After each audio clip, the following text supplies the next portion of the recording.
Hi guys, today we're going to talk about scanning and sending documents. This one was a special request from my dad. So let's walk through the steps of scanning documents. We're going to start by going to the Notes app. Open the app and tap the Compose button. It's in the bottom right corner.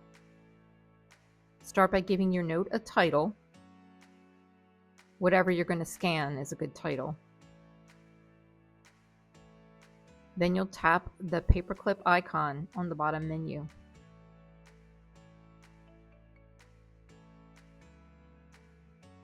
Then tap Scan Documents. Make sure your document is positioned in the window.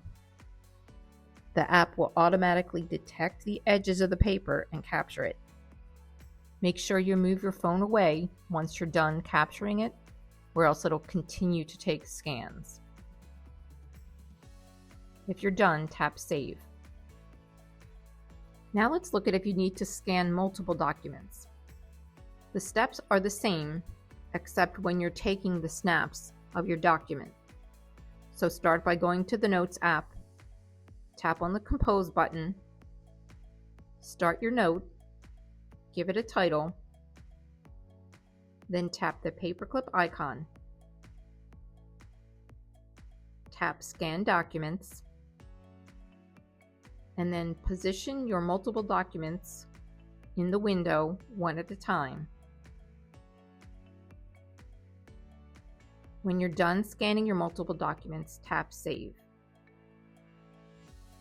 After saving, if you need to make any edits to your document, you click on the button just above your image, and then click on the three dots.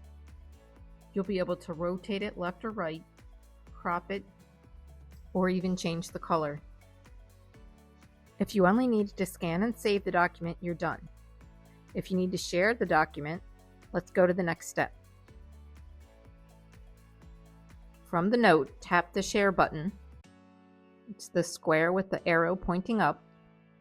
Then you'll choose Messages to send it in a text or email. And you need to choose either Collaborate or Send Copy. Send Copy sends them just the PDF of the document. If you're sending a PDF, choose either email or text, type in the recipient's name, and tap Send. If you need to share additional information with the PDF, choose Collaborate, choose the person you want to share the note with. This allows them to edit and contribute to the scanned document in real time.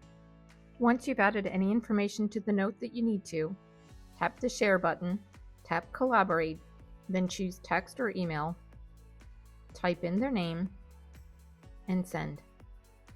If you're using an iPad, the steps will be the same, but all your tools will be found at the top of the window. So just do the steps the same as you did before. Start a new note, give it a title, tap the paperclip, tap Scan Documents. When you're ready, save it, and share it if you need to. If you have a cover on your iPad, make sure it's out of the way of the camera before you start. You'll also see that Take Photo or Video is one of the options on the Scan menu. You can take a photo or a video, but it takes up more space than a PDF. It also doesn't just capture the document, it will capture everything in your camera window. When it saves it as a photo, not as a PDF. So choose Scan when you can to save space and to capture just the document. You could also scan documents from the Files app, but it's an underused app and sometimes people have trouble finding it. But let's look at how to do it. You open the Files app, tap the three dots in the upper window, and then tap Scan Documents.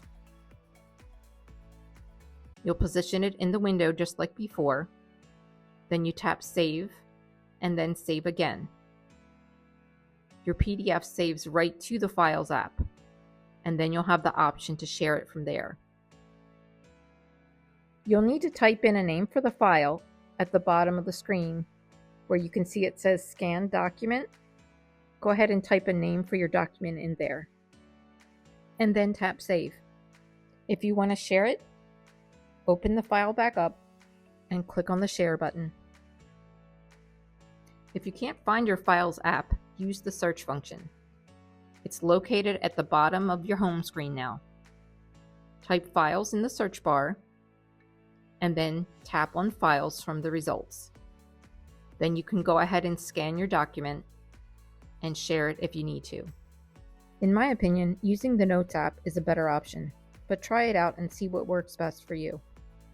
That's it for scanning a document. It's pretty simple. If you found this helpful, please like and subscribe for more senior tech tips. See you next time.